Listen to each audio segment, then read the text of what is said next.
Hola y bienvenidos a sus clases de orgánica. Hoy quiero que hablemos de el ozono y el ozono pues lo vamos a su reactividad la vamos a interpretar como si estuviera funcionando como un dipolo. El ozono es una molécula muy interesante. Sobra hablar de los aspectos ecológicos que tiene, la importancia en la estratosfera, el problema que tenemos con la capa de ozono que la estamos acabando con la contaminación, fluororgánicos, etcétera. Pero desde un contexto histórico, el ozono se le atribuye el descubrimiento a Christian Schonbein, que es un gran químico alemán, más o menos en 1839, haciendo ejercicios digamos, experimentos de electrólisis, empieza a detectar un olor bastante particular sobre el agua, un olor que se puede describir como a piscina o un olor a cloro, ¿sí? Y logra aislar un gas que lo nombra ozono. Eso viene de una raíz griega que significa olor. Y este químico no solamente fue conocido por descubrir el ozono, aunque esa propiedad del olor ya la habían, digamos, alguien la había notado antes, cuando caía, o que decía que cuando olía algo particular, cuando caía un rayo cerca, y efectivamente cuando caen rayos cerca se genera ozono, sino que también Christian Schonbein es más reconocido por lo que se le atribuye la coinvención de la celda de combustible, es decir, cómo generar electricidad a partir de combustible como hidrógeno y oxígeno, cómo generar electricidad, cómo hacer una pila pero usando combustible, generando electricidad a partir de oxígeno e hidrógeno, por ejemplo, la celda de combustible. Y para los orgánicos, pues también es reconocido por su invención de la nitrocelulosa. Aquel que se hace a partir de algodón, nitrando el algodón básicamente. El ozono es un gas que cuando está en concentración se ve azul. En solución, por ejemplo, cuando ya empieza a pasar de un 1%, empieza a verse azul en solución. Típicamente, sabemos, tiene una fórmula como O3 y existen parámetros experimentales, se han medido muy bien, sabemos cuál es el ángulo de enlace, sabemos que es angular, no es lineal, es una estructura angular, sabemos que es una estructura diamagnética y está muy bien caracterizado las distancias de enlace que son las mismas aquí entre los oxígenos que están en las esquinas, en la periferia, con el oxígeno del centro, si se quiere llamar así. El ozono, digamos que en su estructura electrónica ha sido muy problemático. Lo que se sabe es que es diamagnético, pero la visión, digamos que se reflejaba hasta hace poco, es de que era una estructura singlete pero abierta. Y esto digamos que crea algo de controversia. ¿Cómo que singlete y abierta? Sí, es decir, tiene dos electrones desapareados pero de espines opuestos. Algo como si lo fuéramos a escribir de que el ozono tendría una espinaca así y otro así. ¿Ok? Eso sería tener una estructura singlete pero abierta. Ahora, esta es la visión que se creía del singlete, perdón, del ozono. Se creía que era una especie claramente singlete de capa abierta y es la visión aceptada. Incluso los textos de computacional traen cómo buscar esta estructura y simularla, etc. Sin embargo, en el 2008 aparece un estudio muy interesante. En este estudio, publicado en el Journal Chemical Physics, The Journal of Chemical Physics, en el 2008, un par de investigadores de la Universidad de Atenas, en Grecia, publican un estudio utilizando lo que se conocen como métodos variacionales multireferenciados y unas bases de cálculo muy grandes, es decir, utilizando lo último en guarachas, muestran de forma muy convincente que esta visión no es la más correcta para el ozono. Es decir, que el ozono claramente en su estado basal no posee una estructura singlete abierta, sino una estructura singlete cerrada.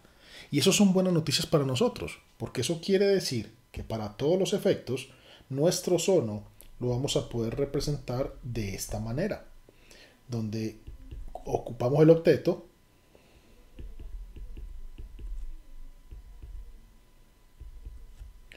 y obviamente asignamos cargas formales. Y he aquí entonces la estructura que mejor representa el ozono. un claro dipolo.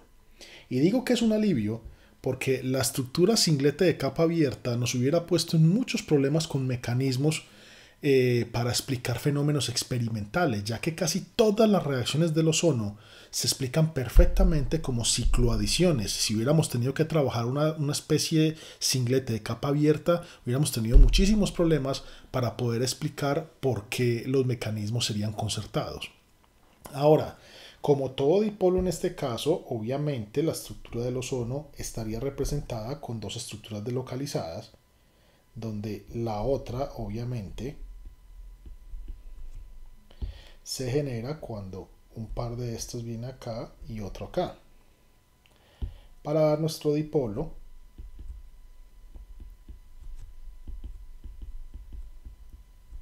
pero que en este caso es completamente simétrico. ¿Qué sería esto? Entonces tenemos que estas dos estructuras delocalizadas son una excelente representación de lo que es la estructura electrónica para el ozono. Y otra vez, casi que tuvimos que esperar más de 100 años para poder decirle a Lewis, usted estaba en lo correcto. Siguiendo un recorderis histórico, el primer artículo donde sale la primera aplicación del ozono atacando a una molécula orgánica es este. Es un artículo publicado en esta revista que hoy por hoy se conoce como la European Journal of Organic Chemistry, en donde en 1905 Harris publica este artículo en idioma alemán donde sale la aplicación de esto atacando a varias sustancias orgánicas y donde se postulan estructuras para los productos.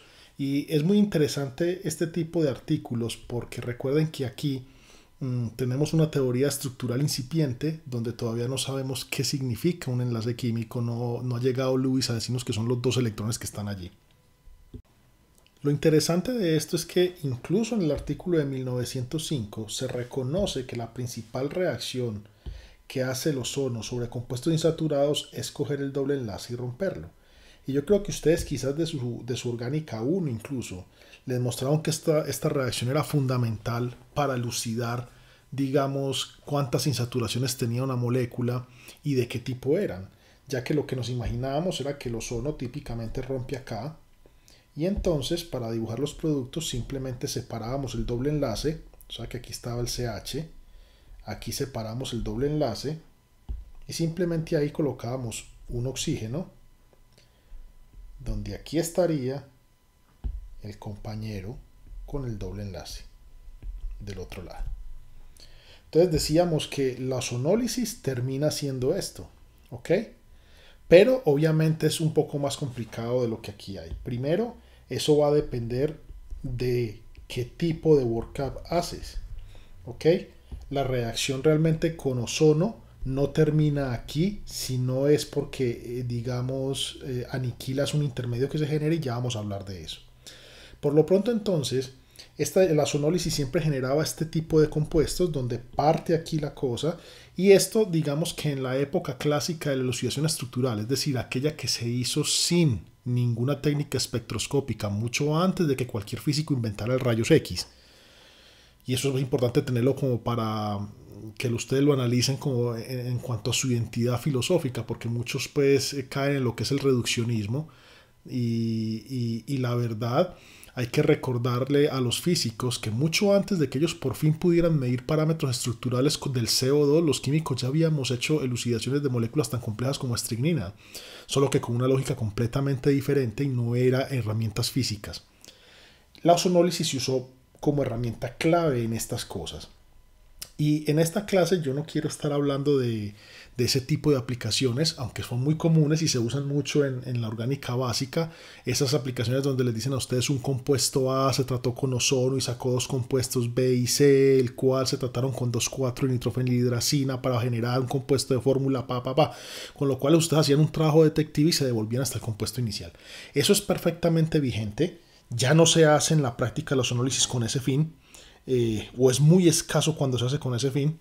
Típicamente ese tipo de elucidaciones ya fue reemplazado por técnicas espectroscópicas, Pero son ejercicios que, no obstante, entrenan demasiado bien la mente de un químico que en últimas termina siendo una especie de detective ante este tipo de tratamientos. Lo que yo quiero hablar aquí es de las aplicaciones recientes del ozono y cómo es que lo vemos, en especial su mecanismo. Y hablando del mecanismo, fue precisamente Rudolf Kriegi quien, digamos, contribuyó más a elucidar esta misteriosa reacción. Rudolf Kriegi en el 75, justo el año en el que él muere, publica, digamos, una especie de recuento, un review muy corto en Angewandte Chemie International Edition en el 75, respecto a las evidencias y lo que hay probado de las contribuciones que se hicieron para adoptar el mecanismo que vamos a exponer de la ozonólisis. Y este es un artículo que yo quisiera recomendarle a todo el mundo, porque los argumentos químicos que allí se presentan reflejan la claridad de pensamiento de este gran genio de la química y son fáciles de seguir. Precisamente eso muestra la genialidad. No son marañas llenas de estudios cinéticos, envueltas por allá o digamos enmascaradas en cálculos. No, son raciocinios químicos que indudablemente se vuelven incuestionables a la hora de aceptar el mecanismo de la ozonólisis. Así que creo que no hay mejor recuento que las propias palabras del mismo Kriegi en este artículo para el mecanismo. Sin embargo, pues obviamente vamos a exponer aquí lo que podría ser un mecanismo de ozonólisis para un alqueno sencillo. Y para eso, obviamente, entonces, vamos a adoptar nuestra estructura del ozono a la luz de los cálculos modernos como un dipolo. Y entonces, nuestra reacción va a empezar como una adición 1,3 dipolar del tipo 3 más 2, obviamente. Todas estas dipolares han sido 3 más 2, 3 átomos por un lado, 2 por el otro, involucrados en el estado de transición.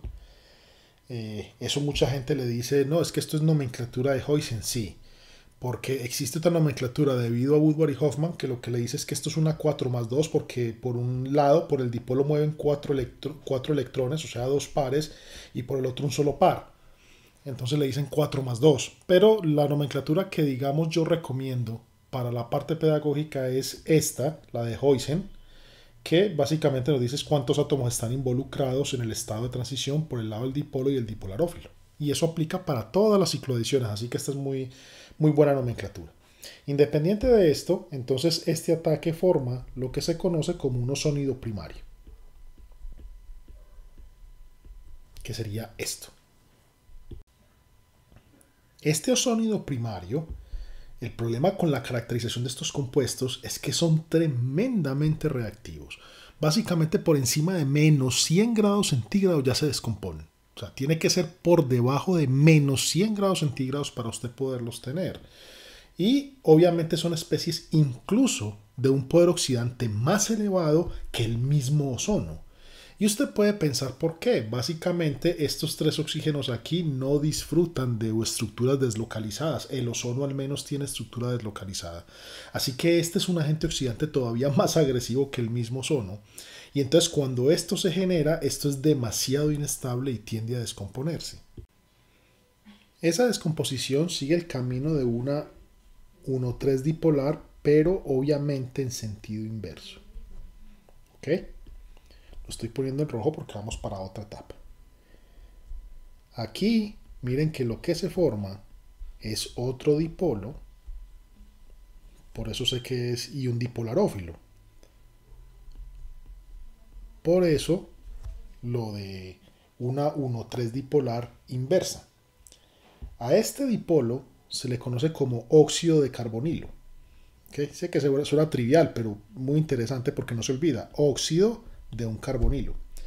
Estos óxidos de carbonilo son especies tremendamente reactivas, pero si uno piensa, pasar de acá a acá ha alivianado la carga que les dije a ustedes que empiezan digamos, a estabilizarse, al menos sale de la inestabilidad que tiene el ozónido primario. ¿Y por qué? Miren, uno se está formando, digamos, un enlace muy fuerte que es el grupo carbonilo. Y esto, que indiscutiblemente es una especie reactiva, al menos ya tiene deslocalización. O sea que esta es una situación mucho más conveniente que esta. Ahora, esto no deja de ser un dipolo y esto no deja de ser un dipolarófilo. Y allí es donde ocurre nuestra siguiente etapa, y es que este dipolo ataca a este dipolarófilo, pero no regresando por el mismo camino. Básicamente entonces lo que podemos hacer es redibujar este punto acá. Voy a redibujar mi dipolo, pero esta vez voy a colocar al dipolarófilo así, ya que esta es la típica regioselectividad de los óxidos de carbonilo. Curiosamente, ellos están muy afectados por factores electrostáticos y entonces tienden a juntar delta menos con delta más. Sí, esto está localizado y esto está aquí también delta menos, pero es claro que por electrostática quien debe tener más del factor electrostático debe ser este oxígeno. Así que digamos que en esta 1,3 dipolar que voy a pintar acá es muy fácil de predecir la regioselectividad en este tipo de cosas. Y aquí tienen ustedes. Entonces esta sería mi tercera etapa en donde por fin puedo obtener el compuesto que realmente uno aísla o podría uno aislar de un ozonólisis. Sería algo así. Ahí está. En este caso yo no puse R's acá, pero si tuviéramos en cuenta que esto es un RR, esto sería R's y esto sería R como está aquí y por lo tanto aquí quedaría un R. Este ya es otro sólido, se le conoce como sólido, pero uno que ya es estable, termodinámicamente estable, y esto puede ser aislado, incluso se les puede hacer cromatografía, se pueden separar. Eso sí, son compuestos que son explosivos, hay que tener cuidado si uno los maneja, llegan a ser líquidos o incluso sólidos cristalinos, pero hay que tener cuidado con ellos porque pueden ser explosivos al impacto. Este es entonces lo que vamos a conocer como el mecanismo Krigi de la ozonólisis. Hasta ahora ha sido indebatible y creo que ustedes pueden ver incluso en el artículo de él las evidencias que han dado a favor del mecanismo y también las que han intentado dar en contra, porque esas evidencias en última no tumban el mecanismo. Vale mucho la pena que ustedes lean sobre esto. Bien, ustedes dirán, pero profe, entonces ¿dónde se partió el doble enlace? Porque hasta aquí no hay nada partido. Aquí sí se partió, pero si esto vuelve y se junta, esto no es lo que normalmente me pintan a mí una ozonólisis. Pues bien, eso tiene que ver porque típicamente viene ya una segunda reacción. Y estamos diciendo entonces, la ozonólisis se acepta un mecanismo de 1, 2, 3 etapas. Y ahí termina, usted puede aislar esto. Pero típicamente lo que uno hace es tener el sustrato disuelto en un solvente, y la elección del solvente es muy importante. Y la reacción tolera muchos solventes: acetato de etilo, diclorometano, metanol, etanol, etc. Pero el solvente va a cambiar algunas cosas, que es importante que ahorita mencionemos alguna. Una vez uno tiene eso, normalmente se hace a menos 78. Lo que uno hace es que disuelve el compuesto en ese solvente a menos 78. Allí burbujea el ozono, que se genera, digamos, por descarga eléctrica sobre oxígeno, con una corona, una descarga de corona eléctrica sobre el oxígeno. Ahí se va generando típicamente. Usted va burbujeando hasta que la solución se pone azul, lo cual indica que ya hay un exceso de ozono, y usted simplemente con nitrógeno quita ese exceso de ozono y ya está esto preformado allí, típicamente a menos 78. Así es como se hace. Solo que después, a esa misma temperatura de menos 78, viene una segunda reacción, y es que uno típicamente adiciona, y este es el primer reactivo que quiero que se me aprendan, el dimetilsulfuro. Cuando uno adiciona típicamente dimetilsulfuro, se dice que estás haciendo el workup de la reacción, y es allí donde se genera en una segunda reacción lo que son los productos típicos de la ozonólisis. Lo que les voy a dibujar aquí es simplemente una insinuación mecanística de qué es lo que puede estar pasando, y la lógica vendría siendo algo así. Claramente en el ozónido el enlace más sospechoso de ser el más débil sería este, que es una especie de enlace peróxido. Y al ser sospechoso de ser débil, estoy diciendo lo mismo, que se rompe con facilidad, pero eso no es más que en términos de orbitales decir que, digamos, el LUMO de esta molécula está muy bien representado aquí por lo que es el sigma antienlazante en este enlace oxígeno-oxígeno. Y recuerden que si yo ocupo un antienlazante, pues daño un enlazante. Así que no estoy diciendo otra cosa más que quizás el mecanismo empiece por el ataque a uno de estos, de esta manera. ¿Ok? Eso nos daría un intermedio, más o menos así, donde aquí estaría el azufre con sus dos metilos. Obviamente, ahí el azufre ya está entrando a ser positivo. Y aquí nos queda un oxígeno negativo. Ahora, lo que sigue aquí es la típica química, digamos que por reflejo a la química del carbonilo. Esto sería un intermedio tetraedral que tiende a colapsar. Y entonces, el colapso del intermedio tetraedral me va a generar aquí esto.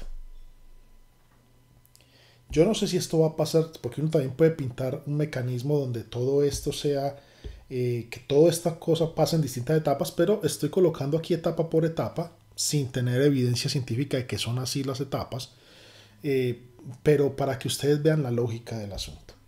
Esto obviamente entonces me va a generar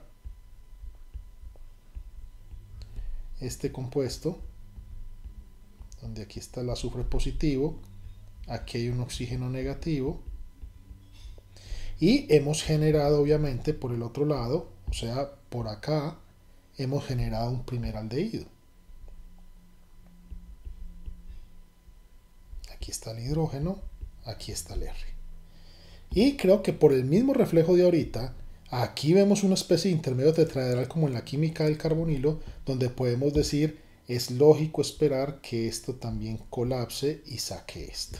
Ahora, si ustedes se fijan bien, la molécula que salió aquí, más la de aquí, viene a ser otro aldehído y dimetilsulfóxido.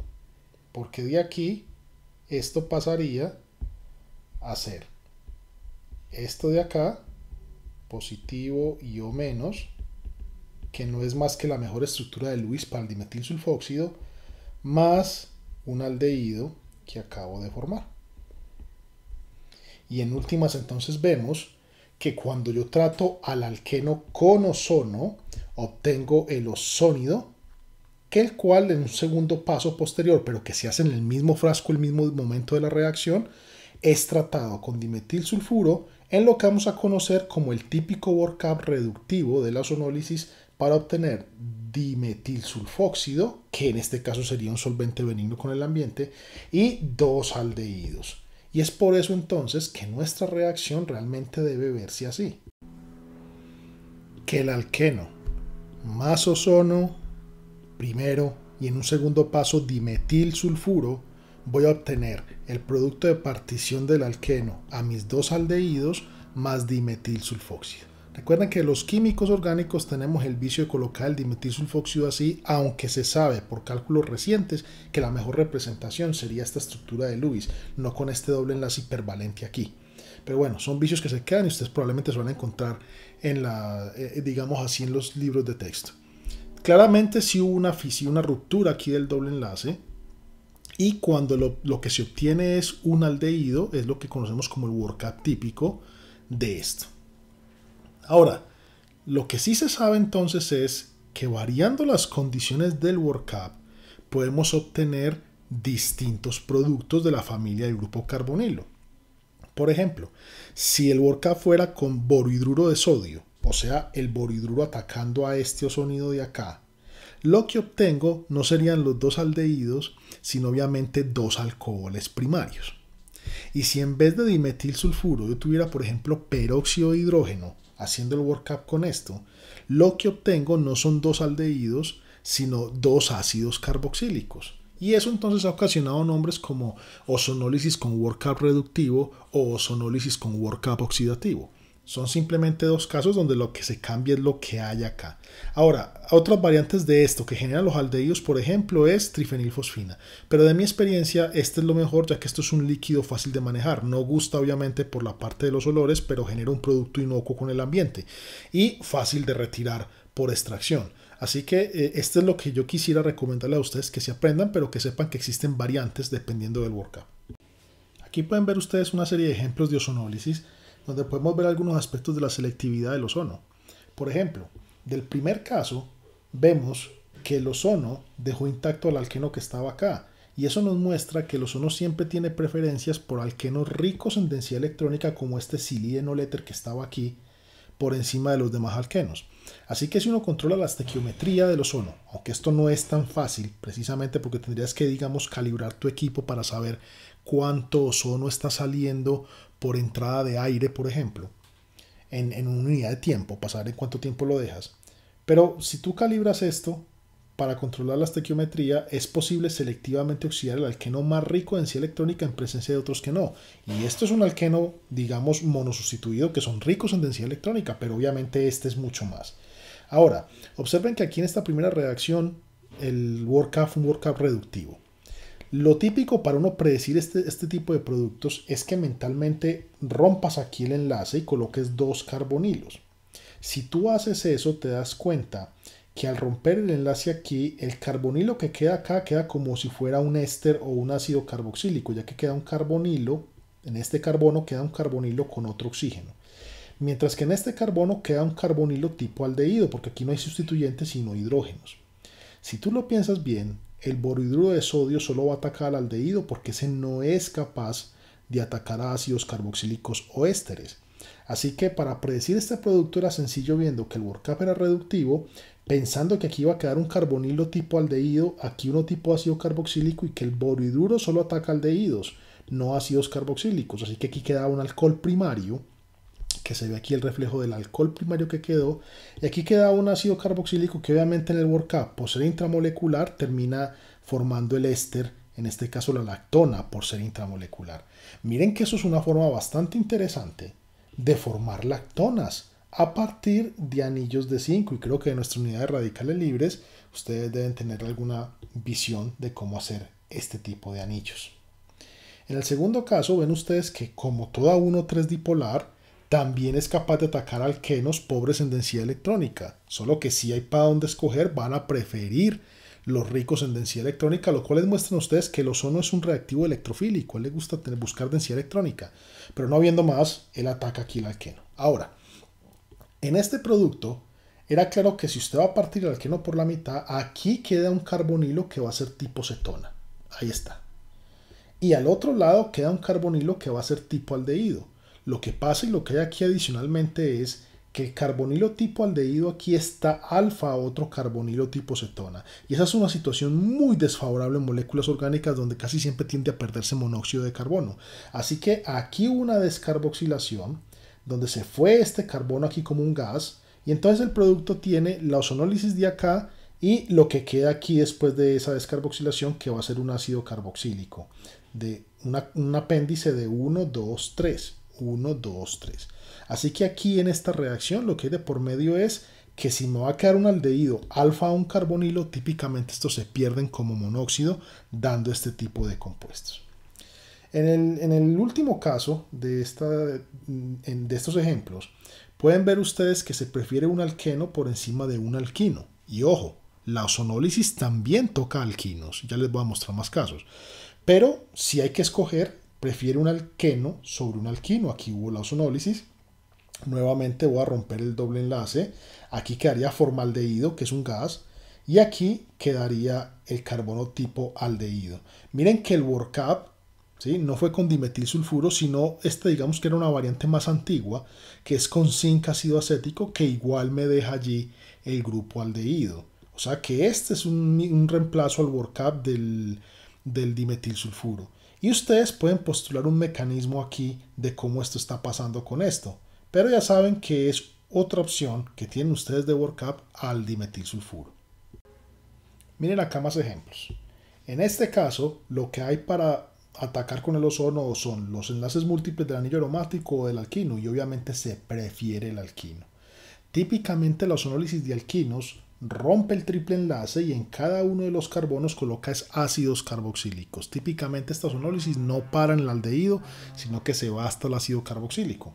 Así que si el alqueno fuera interno, si el alquino fuera interno y tuviera aquí un R y un R, va a dar un diácido que si hicieran parte de una misma estructura puede generar anhidros. Entonces típicamente la ozonólisis de alquinos da diácidos carboxílicos. En este caso, pues como esto es terminal, se va a perder como un gas, así que solamente me queda el ácido carboxílico de la esquina.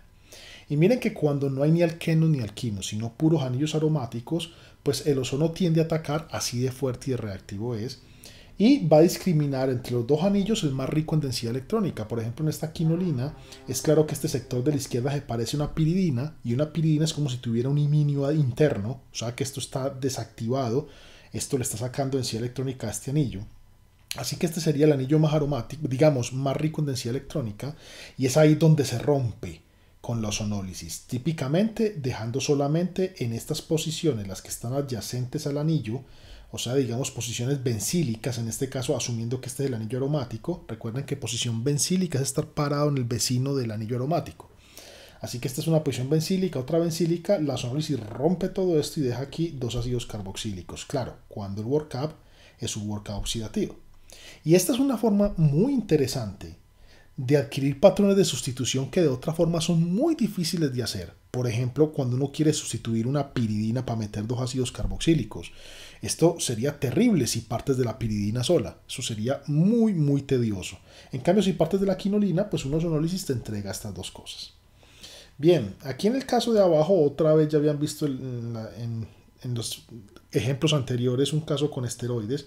Mire que aquí sí hay un doble enlace más rico que el que es pobre. Si controlas la estequiometría, obviamente rompes esa aquí. Y en este caso están usando la piridina en el workup. Cuando uno usa una ozonólisis con uno o dos equivalentes de piridina, pues esto tiende a funcionar como si fuera otra vez un dimetilsulfuro. Y ustedes pueden pensar en un mecanismo. El punto es que obviamente estoy rompiendo acá y aquí estoy dejando un aldehído y aquí otro aldehído, que es el que me interesa, mostrando que efectivamente prefiero el rico y no el pobre en densidad electrónica si controlo la estequiometría. Incluso vale la pena mencionar que el ozono es capaz de atacar los nitroalcanos o los grupos nitro para convertirlos en grupos carbonilo. Y esto va a tener algún interés más adelante en nuestro curso, pero por ahora es interesante notar que el grupo nitro aquí fue oxidado con selectividad respecto al otro carbonilo y que dejó entonces en esta posición donde estaba el carbono un carbonilo. Sería muy interesante que ustedes intentaran plantear un mecanismo para esta reacción, que suelo decirles una reacción tipo NEF. Las reacciones de NEF son reacciones donde los nitros son hidrolizados al grupo carbonilo. Aquí claramente no es una hidrólisis, es una oxidación con ozono, pero vale la pena que la tengan en cuenta. Las aplicaciones de la ozonólisis obviamente se desbordan para una clase. Todas tienen que ver con esta transformación de los alquenos, principalmente aldehídos serían como los productos más valiosos. Y muchas de ellas aplicaciones en síntesis total han sido algunas muy interesantes. Han sido, digamos, revisadas en este artículo del Chemical Reviews del 2006. Allí van a encontrar aplicaciones en síntesis total de la ozonólisis, más que todo en aquellas síntesis de contextos industriales o contextos, digamos, farmacéuticos donde se ha llevado a cabo el desarrollo de procesos que involucran ozonólisis. Vale la pena que le echen una mirada. Allí van a encontrar ustedes, por ejemplo, la síntesis total de artemisinina. Esa síntesis cobra muchísima importancia porque artemisinina es un compuesto demasiado potente contra la malaria. La síntesis que van a encontrar aquí reportada es realmente la síntesis de Avery y me gustaría que ustedes fueran ahí y revisaran esto. Pero quiero hablarles un poquito más de la artemisinina porque esto ha desatado, digamos, un resurgimiento fuerte de la ozonólisis como tal. Es la artemisinina, esta molécula tan hermosa que ustedes ven aquí, fue descubierta por Tu Joe. Eso suena como a canción de reggaeton, pero Tu viene a ser como el apellido. En China la primera parte que escribe aquí es el apellido, entonces ella se llamaría Joe. Ella es una química farmacéutica y es médica y es de China obviamente y ganó el premio Nobel en el 2015 precisamente por descubrir la artemisinina. Básicamente lo que Joe estaba buscando son compuestos antimaláricos y se pegó de los vademecum de tradición china, de la medicina tradicional, repitió las recetas allí, solo que una vez encontró que funcionaban como estaban descritas de la antigüedad, se puso a buscar el principio activo hasta que encontró la famosa artemisinina, que hoy por hoy es la línea de ataque, la primera línea de ataque que hay contra la malaria. Y es demasiado efectiva la artemisinina contra esto. Ella gana el premio Nobel en 2015, obviamente de fisiología o medicina, ¿ok? Ese es el premio Nobel que Tu Joe. Yo estoy pronunciando Joe, pero realmente no sabría cómo es la pronunciación en este caso. Bien, la artemisinina, des en cuenta que aquí tiene algo muy particular. Sobre todo que aquí, esto, por un pelito, no viene a ser un ozónido. De hecho, si esto no hubiera estado enlazado de este carbono, sino enlazado de este carbono, miren que hubiera quedado topológicamente la estructura de un ozónido. Que no sobra repasársela por acá, la voy a colocar por acá en verde. ¿Qué tal si esto, digamos aquí quedó un R, esta parte no se hubiera enlazado aquí, oxígeno, sino que se hubiera enlazado aquí, ¿ok? Siguiendo R's. Es decir, estoy indicando que si este enlace no hubiera estado acá, sino acá, nos hubiéramos dado cuenta que hubiéramos obtenido el ozono. El ozónido que justamente es el producto estable de una ozonólisis. Ese parecido topológico los químicos se dieron cuenta después de los trabajos de Yoyo del aislamiento de la artemisinina. Y esto ha desatado un boom a nivel de química medicinal. Porque no solamente para hacer compuestos antimaláricos más fáciles, porque claramente la estructura de la artemisinina es algo compleja, es difícil de hacer por síntesis total, pero yo podría estar tratando de aislar estas cosas en química medicinal para malaria. Además de eso, la artemisinina ya viene como una línea de ataque muy fuerte contra muchos tipos de cáncer. Y eso se debe a que la artemisinina tiene un vicio de complejarse con el hierro. Y donde encuentra hierro elemental, inmediatamente el hierro ataca estas partes generando especies altamente oxidadas de hierro que generan radicales libres muy tóxicos para la célula. Entonces uno diría, bueno, la artemisinina, ¿por qué sirve para el cáncer?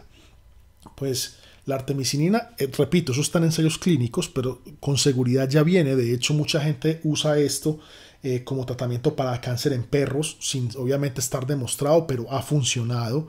Y obviamente si uno tiene familiares con esto, al ser un producto natural que está probado contra la malaria, que ha tenido estudios clínicos de que no es muy tóxico para el ser humano, pues obviamente esto inmediatamente vale la pena ensayarlo contra el cáncer, a la luz de que aún, repito, no han salido los ensayos clínicos publicados, pero ya vienen. Ahora, repito, uno diría, pero si el hierro ataca este tipo de compuestos y forma radicales muy agresivos y matan la célula, ¿por qué sirve para el cáncer? Si el problema del cáncer básicamente es matar las células que están descontroladas dejando las buenas.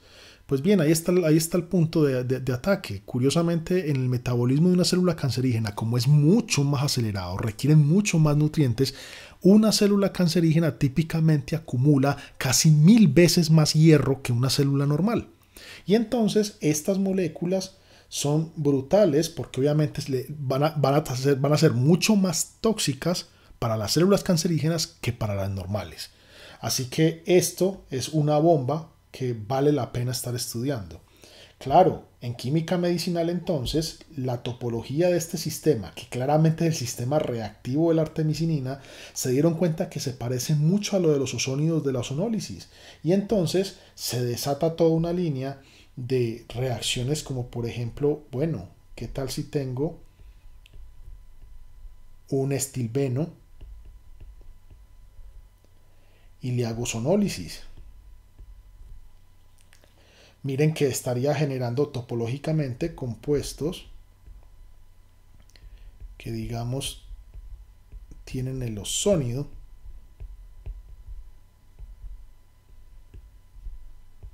con estas topologías. Topologías que esto al ser un anillo de 6, esto al ser un anillo de 6, topologías que son muy cercanas a la parte reactiva de la artemisinina. Así que otra vez se prendió el motor para poder tratar de caracterizar y aislar los ozónidos de la ozonólisis. Hasta antes de este descubrimiento, pues básicamente esto rara vez interesaba, lo que interesaba para estudios mecanísticos, etcétera, pero nadie le ponía atención a esto porque todo el mundo quería era desbaratar esto con dimetilsulfuro para llegar al aldehído y partir aquí el doble enlace. Pero a la luz del descubrimiento de la artemisinina, hoy por hoy los ozónidos cobran mucha importancia. Y es ahí donde les quiero comentar un problema que tiene la ozonólisis. Suponga que usted quiere hacer una ozonólisis en un alqueno tetrasustituido. Ese alqueno lo estamos simbolizando aquí, donde los sustituyentes son un distinto color. ¿Okay? Es un alqueno tetrasustituido. Obviamente, lo primero que va a pasar es que se nos forma nuestro ozónido primario, el cual se va a querer desbaratar. Pero miren varias cosas. Uno, aquí voy a tener estereoquímica.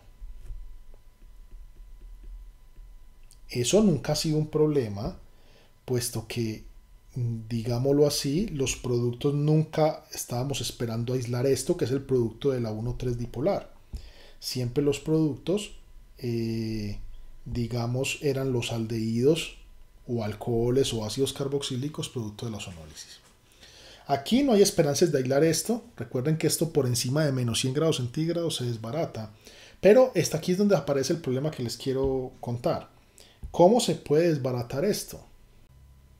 Sigamos un camino con flechas en negro, que esto puede venir acá, esto viene acá y obviamente esto viene al átomo. Si yo voy por ese camino, pues yo estoy obteniendo este señor, donde esto está, recuerden cómo se llaman, es un óxido de carbonilo. Y voy a colocar aquí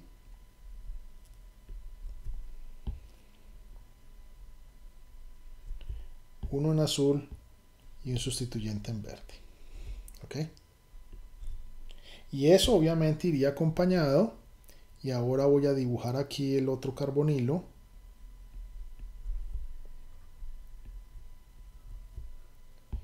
Con un sustituyente amarillo y un sustituyente en rojo. Eso por las flechas negras. Pero yo también pude haber hecho otro tipo de análisis. Voy a repetir aquí esta estructura. Voy a decir que aquí tengo otra vez lo mismo. Voy a dibujar mi intermedio. Aquí igualito. Pero no lo voy a romper así como está.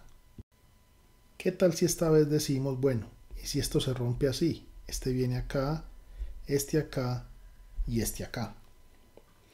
Si eso pasa así como están las flechas rojas, yo quiero que observen lo que obtengo.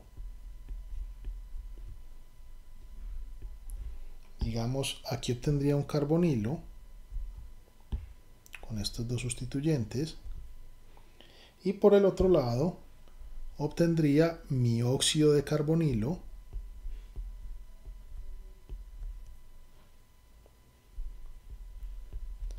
otra vez con dos sustituyentes, uno rojo y uno amarillo.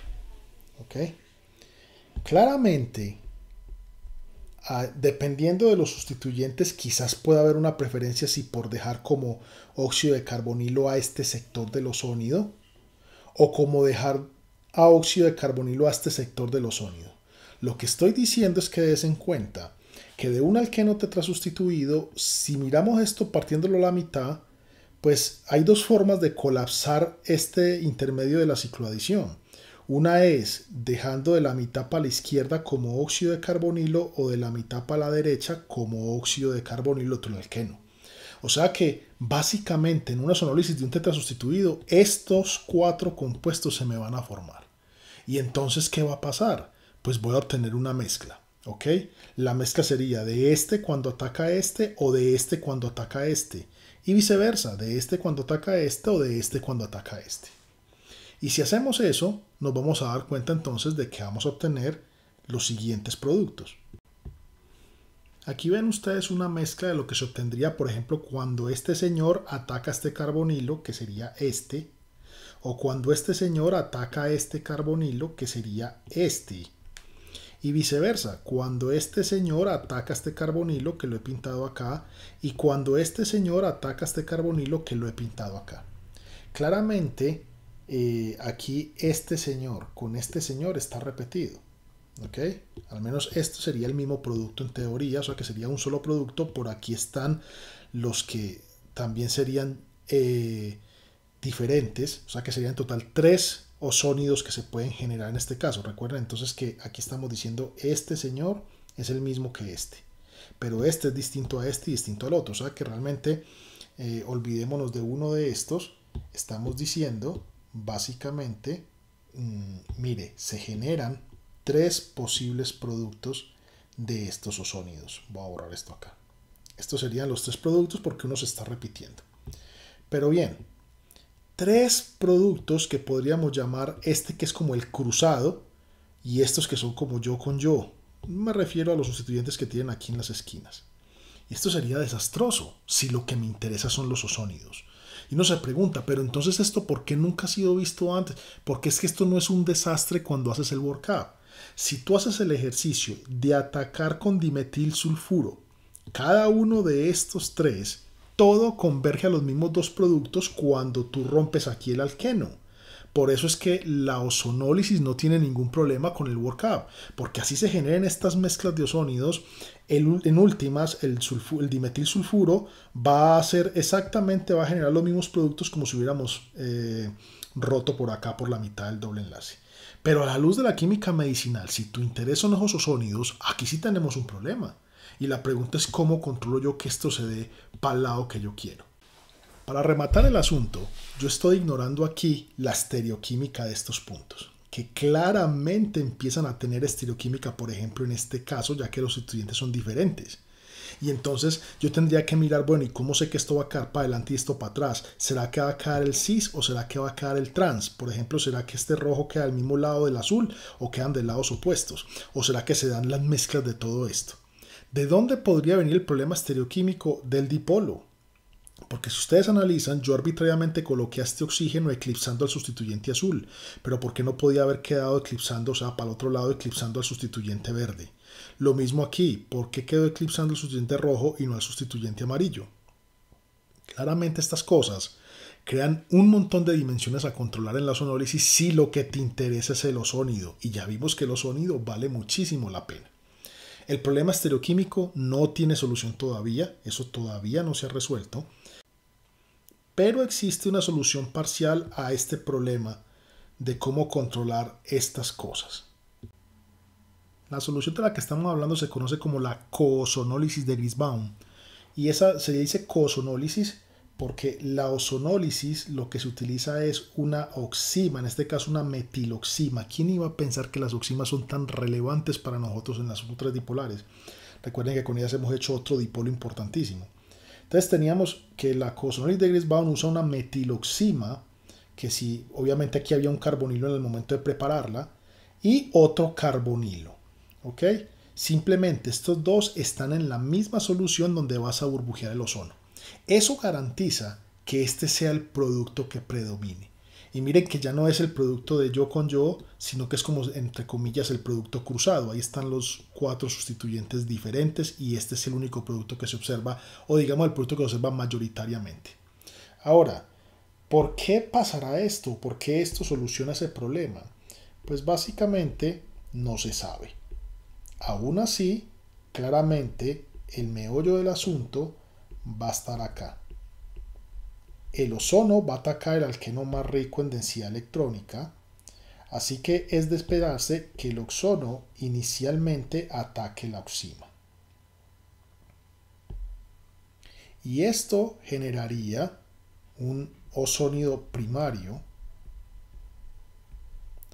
que espero no tengan problemas en visualizar, que sería este, con OME. Y aquí, bueno, voy a quitar los R's, aquí estarían mis dos sustituyentes. Uno rojo y uno azul. ¿Qué es lo que no conocemos bien o no entendemos bien? Pues parece que fuera una cuestión de los enlaces fuertes que se forman. ¿Cuál era? Porque aquí ya la vaina empieza a ser completamente distinta al tipo de enlaces que se van a hacer. Así que lo que se conoce bien es que en la metodología de Grisbaum la ruptura que siempre se da es por este lado.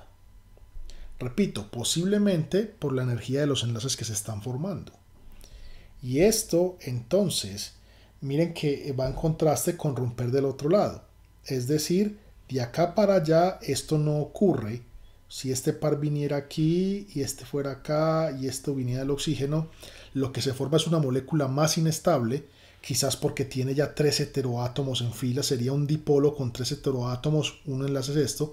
Así que típicamente esto rompe siempre es por acá, quizás tratando de formar los enlaces más fuertes.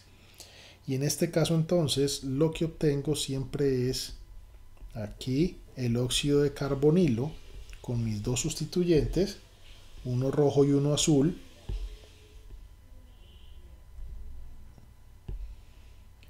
Y un doble enlace con el nitrógeno. ¿Ok? Esta coozonólisis siempre tiene esta forma de fragmentarse, es decir, la 1,3 dipolar coges por este camino y no por el camino alterno que ustedes pueden imaginarse. Y eso quiere decir que solamente se me va a formar un dipolo, en este caso un óxido de carbonilo. Y este señor pues va a atacar a otro carbonilo, que en este caso es el compañero que está en solución esperando a que esto se formara. Miren que él no se devuelve por donde vino, sino que busca al compañero para formar el ozónido. ¿Ok? Así que esta metodología de coozonólisis de Grisbaum es quizás la mejor solución cuando quiero favorecer solo un tipo de ozónido, y recuerden que esto cogió mucha vigencia para la parte de química medicinal. Un ejemplo típico de esto sería el siguiente. Aquí ustedes pueden ver un derivado del adamantano donde se ha hecho la metiloxima, ¿ok? Y se va a colocar junto con este carbonilo, con esta ciclohexanona, para hacerlo reaccionar con ozono. Recuerden que esto simplemente es disolver estos dos, en este caso el solvente es una mezcla pentano-diclorometano a 0 grados centígrados, y pasar, digamos, el chorrito de ozono, el chorro gaseoso, burbujear el ozono allá, para obtener los ozónidos, en este caso un ozónido tetrasustituido muy definido. Esto lo pueden consultar en JOC del 2004, donde aquí ven la metodología en acción. Repito, hay problemas que aún siguen sin resolver para obtener estos ozónidos con perfecto control, y sobre todo está en la diastereoselectividad. Pero esto es un avance muy significativo, conocido como la coozonólisis de Grisbaum. Muy bien, yo creo que esto ha sido todo por hoy. Espero que hayan entendido el principio que hay detrás de la ozonólisis. No dejen de practicar esos ejercicios tipo investigador que vieron en Orgánica 1. Hay muchos ejercicios de ese estilo, sobre todo en los libros viejos de orgánica, donde allí el énfasis no era tanto en el mecanismo y no se les hacía ver que esto hacía parte de la química 1,3 dipolar, sino que el énfasis era más bien en tratar de identificar los compuestos después de una típica ozonólisis. Yo soy Felipe Otálvaro y nos vemos en la próxima.